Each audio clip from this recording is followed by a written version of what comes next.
নমস্কার। গল্প-স্বল্পর আসরে আপনাদের সব্বাইকে স্বাগত। আমার আজকের গল্প শ্বেত কবুতর, ষষ্ঠীপদ চট্টোপাধ্যায় রচনা। দীপা আস্তে আস্তে ওপরে উঠল। সিঁড়ির শেষ ধাপে পৌঁছে একবার থমকে দাঁড়ালো। মামি ওর আশাটা টের পাননি তো? দীপার বব করা চুল এলোমেলো, ওর ছোট্ট কপালে হীরের কুচির মতো ঘাম, ব্ল্যাক করা ভুরু ও আইলাইনার আঁকা সুন্দর চোখ দুটোতেই কেমন যেন ক্লান্তির ছাপ। রনিদের ডান্সিং ফ্লোরে হঠাৎ ওর গাটা গুলিয়ে উঠল। আর একটু হলে মাথা ঘুরে পড়ে যেত দীপা। ভাগ্যে রনি ওকে ধরে ফেলেছিল। দীপা ক্লান্ত হয়ে ফিরে এসেছে তাই। ঘরে ঢুকে ফ্যানের সুইচটা অন করে বালিশ আঁকড়ে বিছানায় উপর হয়ে শুয়ে পড়ল দীপা। গাটা আবার গুলিয়ে উঠল। কোনো রকমে মুখে হাত চেপে দ্রুত ঘর থেকে বেরিয়ে গেল দীপা। যাবার সময় অসাবধানে দরজার পাল্লাটা কাঁধের পাশে জোরে ধাক্কা লাগলো। কিন্তু দীপার এখন থামার সময় নেই। বাথরুমে ঢুকে বেসিনের পর হড়হড় করে খানিকটা বমি করেই হালকা হলো। তারপর চোখে মুখে জল দিয়ে আবার ঘরে এসে দেহটা এলিয়ে দিল বিছানায়। রনিদের বাড়ি খুব বেশি ড্রিঙ্ক করেছিস নিশ্চয়ই? মামির কঠিন গলা দরজার কাছ থেকে ভেসে এলো। এই যা, মাম্মি টের পেয়ে গেছেন। দীপা জড়ানো গলায় বলল, না না। তবে শরীর খারাপ? তোকে না বারণ করেছিলাম ওখানে যেতে? ও নো নো মাম্মি, প্লিজ আমাকে একটু একা থাকতে দাও। কেন? আমি তোমার মা, তোমার সুখ অসুখী আমাকেই ভাবতে হবে। কি হয়েছে তোমার বলো? ডাক্তারকে ফোন করব? নো নো নো, বলছি তো আমার কিচ্ছু হয়নি। কিচ্ছু হয়নি তো বমি করলে কেন? হোপলেস, তুমি কি একটুও একলা থাকতে দেবে না আমাকে? মামি ওর কপালে মাথায় হাত বুলিয়ে বললেন, একটু আগে সঞ্জয় এসেছিল। কেন এসেছিল? আমি না তাকে এখানে আসতে নিষেধ করেছি? ছি দীপা, সঞ্জয় ওর বাবার একমাত্র ছেলে, প্রচুর টাকার মালিক। তোমার ড্যাডি আমি দুজনেই চাই সঞ্জয়ের সঙ্গে তোমার বিয়ে হোক। কিন্তু আমি সঞ্জয়কে পছন্দ করি না। সে কি? তুমি নিজেই তো একদিন ওকে বিয়ে করতে চেয়েছিলে। হ্যাঁ, চেয়েছিলাম, কেননা তখন আমার জীবনে সে আসেনি। কিন্তু সঞ্জয় তোমাকে ভালোবাসে। আমি সঞ্জয়কে একটুও ভালোবাসি না। সঞ্জয়ের মধ্যেও আমি অনেক কিছু খুঁজেছি, কিন্তু পাইনি। যার মধ্যে আমি সব কিছু পেয়ে গেছি, আমি তাকেই ভালোবাসি। সে আমার জীবনের সব। তোমার ড্যাডি এই কথা জানতে পারলে কতটা রাগ করবেন তা তুমি বোঝো? না, বুঝি না, বুঝতেও চায় না। ড্যাডি কি মনে করবে? প্লিজ মাম্মি, তুমি যদি একটুও আমাকে ভালোবাসো, তাহলে আমার মুখ চেয়ে সঞ্জয়কে এখানে আসতে বারণ করো। অবুঝ হই না দীপা। তুমি কেন বোঝো না যাকে তুমি চাইছো তার সঙ্গে তোমার একটা স্থায়ী সম্পর্ক কিছুতেই হতে পারে না? কিন্তু কেন? সে একদিন চলে যাবে। আমি তাকে যেতে দেব না। তোমার সাধ্য কি তাকে ধরে রাখা? যাক, তুমি এখন ক্লান্ত, একটু ঘুমোবার চেষ্টা করো। ড্যাডি এলে ডাক্তার সিনহাকে তিনিই ফোন করবেন। দীপা করুণ চোখে চেয়ে রইল মায়ের দিকে। মামিও হঠাৎই যেন দীপার দিকে তাকিয়ে চমকে উঠলেন। এক অজানা আশঙ্কায় বুকটা কেঁপে উঠল তার। এমন ফুলের মতো মেয়েটা সত্যিই কিছু করে বসল না তো? কদিন ধরে দীপাকে দেখে সন্দেহ হচ্ছিল তার। তার ওপর আজ এইভাবে বমি করল। সন্দেহটা বারবার মনের মধ্যে আসা যাওয়া করলো। দীপাকে এ সময় তিনি কিছুই জিজ্ঞেস করলেন না। দরজা বন্ধ করে নিঃশব্দে চলে গেলেন ঘর থেকে। দীপা বালিশে মুখ গুঁজল। সকালে ব্রেকফাস্ট করতে এসে দীপা দেখল ড্যাডি মাম্মি দুজনেই কেমন যেন নীরবে বসে আছেন। দুজনে মন অত্যন্ত ভারাক্রান্ত। সাধারণত ড্যাডি এ সময় কত উচ্ছল থাকেন, কিন্তু আজ এই সুন্দর সকালে ড্যাডির মুখটা করুণ দেখাচ্ছে। একটু পরেই ডক্টর সিনহা এলেন। তিনিও ব্রেকফাস্টে যোগ দিলেন ওদের সঙ্গে। তারপর দীপাকে অনেকক্ষণ দেখলেন চেয়ে চেয়ে। একটু পরে বললেন, একবার এ ঘরে এসো তো মা। দীপা সিনহার সঙ্গে পাশের ঘরে গেল। সিনহা ওকে ভালোভাবে পরীক্ষা করে বললেন, কতদিন এরকম হয়েছে? দীপা লাল হয়ে উঠল। বল মা, লজ্জা কি? দীপা একটা দীর্ঘশ্বাস ফেলল। সিনহার দিক থেকে চোখ নামিয়ে নিল, কিন্তু মুখে কিছু বলল না। ওটা কোনো প্রবলেম নয়। তুমি যেদিন বলবে সেদিনই আমার নার্সিংহোমে তোমাকে ভর্তি করে নেব। ওরা ঘর থেকে বেরিয়ে এলো। দীপার মুখ পাথরের মতো কঠিন। তাহলে জানাজানিটা হয়ে গেল? অবশ্য হবেই, এটাও জানতো। এই জিনিস তো চেপে রাখা যায় না। কিন্তু ড্যাডি মামি ওরা কি ভাববে? দীপা চোখ তুলেও তাকাতে পারল না। ধীর পায়ে নিজের ঘরে চলে গেল।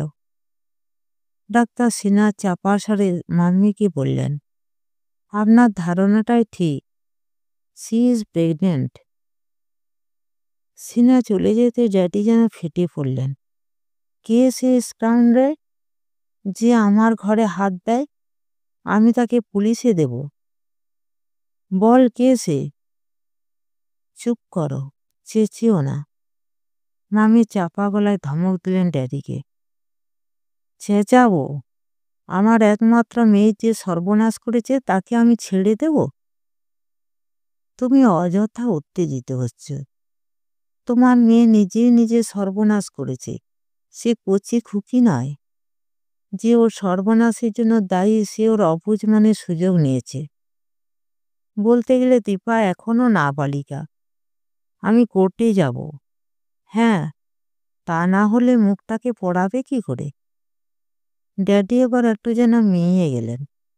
কিছুটা নরম হয়ে বললেন, দীপা এ ব্যাপারে কিছু বলেছে তোমাকে? বলেছে। কি বলেছে? সে একজনকে ভালোবাসে। কে সে? সে এমনই একজন যার সঙ্গে ওর বিয়ে হতে পারে না। ওহ, সেই জন্যই সঞ্জয়ের এই বাড়িতে আসাটা দীপা পছন্দ করে না? ঠিক তাই। সঞ্জয়ের প্রতি ওর আর কোনো মোহ নেই। ড্যাডি কপাল কুঁচকে কিছুক্ষণ ধরে রগ দুটো আঙ্গুলে টেপাটেপি করলেন। তারপর বললেন, আজ থেকে দীপার বাইরে বেরোনো একদম বন্ধ। এটা অনেক আগেই করা উচিত ছিল। তুমি তো আশকারা দিয়ে দিয়ে মাথায় তুলেছ মেয়েটাকে। কি বললে? আমি ওকে মাথায় তুলেছি? নিশ্চয়ই। অমন একটি ফুলের মতো মেয়েকে মডার্ন করবার জন্য কি না করেছিলে তুমি? হোটেলে, নাইট ক্লাবে, দরজায় কার গাড়ি গিয়ে ওকে পৌঁছে দিয়ে আসতো? কার জন্য আজও দীপা শাড়ি পরতে শিখল না? গেঞ্জি আর বেলবোর্ডস পরে সারা কলকাতা নেচে বেড়াবার অধিকার কে দিয়েছিল ওকে? আমি না তুমি? আমিই দিয়েছিলাম। কিন্তু তুমি তোর মা। তোমারই কি উচিত ছিল না আমার হিসেবের ঘরে কোথাও কোনো ভুল হয়ে থাকলে সেটাকে শুধরে দেওয়া? আসলে আমি চেয়েছিলাম এই হাংরি জেনারেশনের মাঝে আমার দীপা আর 5টা মেয়ের থেকে একটু অন্যরকম হোক। যাক, এখন যা হবার তা হয়ে গেছে। সঞ্জয়ের সঙ্গে দীপার বিয়ে দেব আমি, এবং দীপার প্রেমিক হিসাবে আজই হবে সঞ্জয়ের সত্যিকারের পরীক্ষা। ড্যাডি কথা বলতে বলতে ফোনে রিসিভার তুলে ডায়াল করলেন। তারপর বললেন, দীপাকে একবার ডাকো তো। দীপা এলো। দীপা আসতে দীপাকে কাছে টেনে নিয়ে বললেন, দীপমা, কিছু ভাবিস না, তোর ব্যবস্থা আমি করে দেব। ওদিক থেকে ফোনে সঞ্জয়ের গলা পাওয়া গেল। ড্যাডি দীপাকে আদর করতে করতেই বললেন, হ্যালো সঞ্জয়, তোমার সঙ্গে একটু বিশেষ জরুরি কথা আছে, তুমি এক্ষুনি চলে এসো। দীপা ড্যাডির কাছ থেকে একটু সরে এসে বলল, সঞ্জয় কেন? সঞ্জয় আসবে এখানে? আমি তো বলেছি ওকে আমি সহ্য করতে পারি না। কিন্তু কেন? ওকে আমার ভালো লাগে না। দীপা, আমি অন্য একজনকে ভালোবাসি। ভালোবাসো? কিন্তু কাকে? যার সন্তানকে আমি ধারণ করে আছি তাকে। সে তোমাকে বিয়ে করবে? দীপা নিরুত্তর। চুপ করে থেকো না। দীপা আস্তে করে বলল, জানি না। তুমি কি উন্মাদ হয়ে গেছো? বেশ, ঠিক আছে, তাকে তুমি নিয়ে এসো আমার কাছে। আমি তার সঙ্গে তোমার বিয়ে দেব। মাম্মি বললেন, না, তার সঙ্গে ওর বিয়ে কোনোদিনই হবে না, হতে পারে না। তুমি আমি হাজার চেষ্টা করলেও না। ড্যাডি বললেন, কেন হতে পারে না? দীপা আমার একমাত্র সন্তান, সে যাকে পছন্দ করবে তার সঙ্গে ওর বিয়ে হবে। সে যদি রাস্তার ছেলেও হয় তবু তাকে আমি দীপার মুখ চেয়ে মেনে নেব। মাম্মি ঠোঁটের কোণে একটু বিদ্রূপে হাসি ফুটে উঠল। তাহলেও তো কথা ছিল, কিন্তু তাও নয়। তাহলে সে কে? আমি যে একবার দেখতে চাই। মাম্মি আস্তে আস্তে দীপার ঘরে গিয়ে তার ড্রেসিং টেবিলের ড্রয়ার থেকে একটা ফটো এনে ড্যাডিকে দিলেন। এই নাও, দেখো। ছবির দিকে অনেকক্ষণ ধরে অপলকে তাকিয়ে রইলেন ড্যাডি। তারপর পরম সমাদরে ছবির যুবকের মুখ চুম্বন করে বললেন, এ কি করলি মা তুই? এ যে অসম্ভব ব্যাপার। ও তোকে কোনোদিনই বরাবরের জন্য গ্রহণ করবে না। তোর সারাটা জীবন নষ্ট হয়ে যাবে। বলতে বলতে সঞ্জয় এলো। সঞ্জয় আসতেই উঠে দাঁড়ালো দীপা। ড্যাডি বললেন, বসো দীপা, তুমি এখন যাবে না? সঞ্জয় বলল, আমার উপস্থিতিও তুমি সহ্য করতে পারো না, অথচ এমন কোনো ঘটনা তো ঘটেনি যাতে আমি তোমার কাছে এতটা ঘৃণার পাত্র হয়ে উঠতে পারি। দীপা বসল, তবে তার চোখ রইল দেয়ালের একটি ছবির দিকে। ড্যাডি সঞ্জয়কে বললেন, আমার সুখের ঘরে আগুন লেগেছে সঞ্জয়, সে আগুন তোমাকে নেভাতে হবে সঞ্জয়। আমি নেভাবো? হ্যাঁ। তুমি কি সত্যি দীপাকে ভালোবাসো? হ্যাঁ। দীপা আমাকে ত্যাগ করতে পারে, কিন্তু আমি পারবো না। ওর জন্য আমি সারা জীবন অপেক্ষা করতেও রাজি। দীপা আবার সরাসরি সঞ্জয়কে না বলে তাকে উদ্দেশ্য করেই বলল, ওকে বলে দাও ড্যাডি, তাতে কোনো লাভ হবে না। দীপা যার তারই থাকবে। মাম্মি বললেন, হবে কি না হবে সেটা আমরা বুঝবো। আজ থেকে আমাদের কথা মতোই তোমাকে চলতে হবে। সঞ্জয় একটু আহত গলায় বলল দীপাকে, তোমার ইচ্ছার বিরুদ্ধে কিছুই হবে না দীপা। তুমি আমাকে ভালো না বাসলেও আমি তোমাকে ভালোবাসি। কাজে তোমার সুখের জন্য নিজের আত্মত্যাগ আমার কাছে অত্যন্ত আনন্দের। তুমি কাকে চাও তাও আমি জানি। রনি আমাকে সব বলেছে। দীপা গর্জে উঠল, চুপ করো, চুপ করো তুমি। না, আমাকে বলতে দাও। কেননা আমার সঙ্গে তুমি বিশ্বাসঘাতকতা করেছ। তুমি আমাকে খেলার পুতুল হিসাবে ব্যবহার করেছিলে, তাই তোমাকেও আজ কাঁদতে হচ্ছে। চলে যাও তুমি এখান থেকে। দীপার কথায় ড্যাডি ধমকালেন। দীপা। দীপা তরঙ্গের মতো ফুঁসে উঠল। সঞ্জয় বলল, আমি এও জানি তুমি মা হতে চলেছ, তবুও বলি তুমি যদি তোমার মত পরিবর্তন করতে পারো তাহলে আমি তোমার সব দোষ ক্ষমা করে তোমাকেই গ্রহণ করব। মনে করব এটা তোমার একটা অ্যাক্সিডেন্ট। তোমার আর কিছু বলার আছে? হ্যাঁ, আমার শেষ কথা, এইভাবে নিজের সর্বনাশ ডেকে এনো না। তাহলে আমারও শেষ কথাটা তুমি জেনে যাও।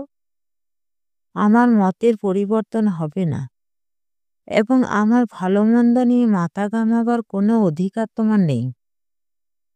সঞ্জয় উঠে দাঁড়ালো। তারপর চোখ নামিয়ে কাউকে কিছু না বলে চলে গেল ঘর থেকে। রাত গভীর, চাঁদের আলোয় কলকাতার শহর যেন ভেসে যাচ্ছে আজ। দীপা আস্তে আস্তে ঘর থেকে বেরোলো। চিরকালের জন্য এই বাড়ি ছেড়ে চলে যাবার আগে ওর প্রিয় জিনিসগুলোর দিকে তাকালো একবার। তারপর খামে ভরা চিঠি ড্রেসিং টেবিলের উপর রেখে মাম্মির ঘরের কাছে এলো। ড্যাডিও আছেন ভেতরে। এত রাতেও ওরা জেগে। দুজনে চাপা গলার কথা কাটাকাটি শোনা যাচ্ছে। দীপা দরজার কপাটে আলতো করে ঠোঁট ছুঁয়ে নেমে এলো নিচে। পথে নেমে একটা ট্যাক্সি থেকে মুক্ত বিহঙ্গির মতো উড়ে চলল দীপা। কত স্বপ্ন, কত স্মৃতি, কত স্নেহ, কত ভালোবাসা সব কিছু পড়ে রইল পিছনে। ট্যাক্সি থেকে নেমে ভাড়া মিটিয়ে পার্ক স্ট্রিটের ডেরায় এলো। দোতলার ফ্ল্যাটে এসে ঘরে আলো জ্বলছে। কোথা থেকে একটা পপ সঙ্গে সুর ভেসে আসছে, I love you so much. Dipa সিঁড়ি বেয়ে উপরে উঠতে লাগলো। আসার আগে একটা ফোন করে এলে হতো, কিন্তু না। হঠাৎ অপ্রত্যাশিতভাবে একেবারে বরাবরের জন্য ওর কাছে এসে ওকে চমকে দেবে বলেই ফোন করেনি ও। দরজার সামনে দাঁড়িয়ে কলিং বেলটা টিপতেই দরজা খুলে গেল। মুখে এক ঝলক মদের গন্ধ নিয়ে বেরিয়ে এলো কেটি। কাকে চায়? ফ্রান্সিস আছে? হু আর ইউ? আমি দীপা। দীপা? কেটি অসম্ভব রকমের ড্রিঙ্ক করেছে, টুলছে, জোরানো গলায় বলল, দি গোল্ডেন রোজ অফ ক্যালকাটা। আমি জানতে চাই ফ্রান্সিস কোথায়? Francis? I hate that bastard Francis. আমি তাকে দূর করে দিয়েছি। সে আমার সর্বনাশ করেছে। তুমি তাকে আমার কাছ থেকে কেড়ে নিয়েছিলে। But now he is no more here. Dipa বলল, তুমি অসম্ভব রকমের ড্রিঙ্ক করেছো কেটি। ফ্রান্সিসকে আমার চাই। আমি তাকে ভীষণভাবে খুঁজছি। ওকে না পেলে আমার চলবে না। বলো ফ্রান্সিস কোথায়? I have driven him away. You get out. বলে সশব্দে মুখের উপর দরজাটা বন্ধ করে দিল কেটি। দীপা আর এক মুহূর্ত দাঁড়ালো না। আবার একটা ট্যাক্সি করে সোজা চলে এলো রনিদের বাড়ি। কেটি তাড়িয়ে দিলে ফ্রান্সিস নিশ্চয়ই রনিদের ওখানে উঠবে। দীপাকে দেখে নাচ থামিয়ে ছুটে এলো Rony. Dipa, how are you? Francis কোথায়? তুমি জানো না? না, আমি তাকে ভীষণভাবে খুঁজছি। শুনলাম তুমি নাকি খুব অসুস্থ হয়ে পড়েছিলে। তুমি বলো ফ্রান্সিস কোথায়? সে চলে গেছে। চলে গেছে? হ্যাঁ, he left India yesterday. Roni?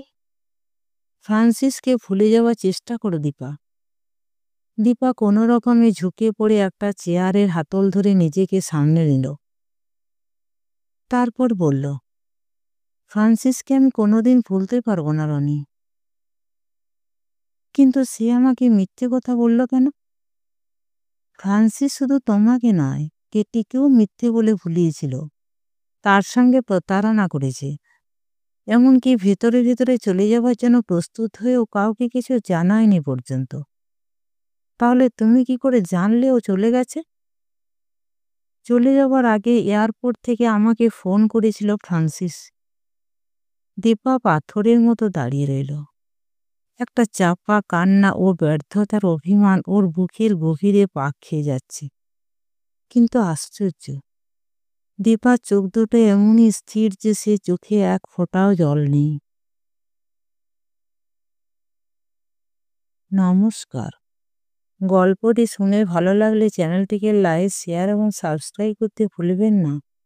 আর আপনার মূল্যবান মতামত অবশ্যই লিখে জানাবেন। আপনাদের সহযোগিতা এবং ভালোবাসা আমার খুবই প্রয়োজন।